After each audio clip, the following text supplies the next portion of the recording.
fellow. Ryan, congratulations, I think, are in order. But, it's suddenly, China's dominating in tokens. The news that they leapfrogged everyone with the AI, frontier AI models. Now, the way you wrote it, it felt initially like a slow-moving train wreck, but this is fast-moving. How is it happening? Yeah, thanks very much, Charles. I think the release of Kimi K3 last week, as you said, kicked up a hornet's nest of concern in Washington about some of the risks posed by Chinese models. To my mind, there are 4 baskets of risk that the government is currently seized with. That's improving capabilities for malicious actors, data poisoning and indirect control over U.S. software supply chains, data exfiltration and intelligence gathering, and of course, displacing the position of America's frontier labs economically. But China has told the world a long time ago about their ambitions. They were bold, some would even say arrogant, and yet it seems like, we haven't been paying attention. You posted that same day on April 1st that you say, hey, listen, we should be prepared to manage 4 distinct threats. You talked about data positioning, data exfiltration, capabilities to uplift for malicious actors, and economic displacement of U.S. labs. You talked about this. Is anyone listening? I think people are listening now, and unfortunately, we do see a steady march of Chinese labs as a share of global AI workloads conducted on Open Router.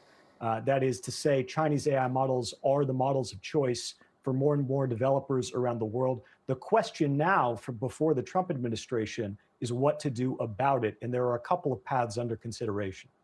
They are. You talk about the same way to deal with China's open weight models, punitive sanctions, U.S. apps and service to disclose when they use Chinese apps, promote American open source alternatives, offer third market subsidies, tolerate or encourage other countries' sovereign AI projects to help to compete. Those are all fantastic.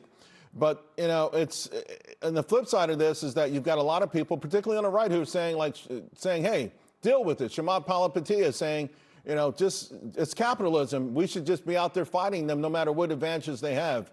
Is that realistic?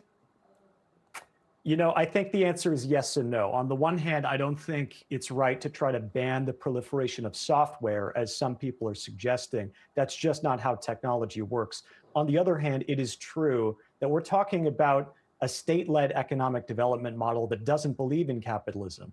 We're talking about Chinese frontier labs distilling and effectively stealing the intellectual property of American companies, and we have to figure out a way to deal with that. So I think the Trump administration is right to pursue targeted sanctions on labs we know are engaged in that practice. Less than a minute to go. Trump and President Xi are getting together. I think their next meeting is in September. It feels like a long ways away, considering the urgency of the matter. So do you anticipate maybe we'll get something from the administration before then?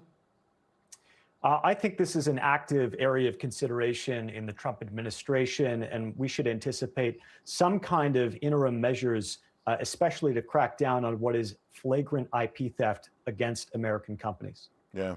Ryan, great work. As researching this topic, man, you're really phenomenal. You've done a lot, and we're going to bring you back again. Thank you very much.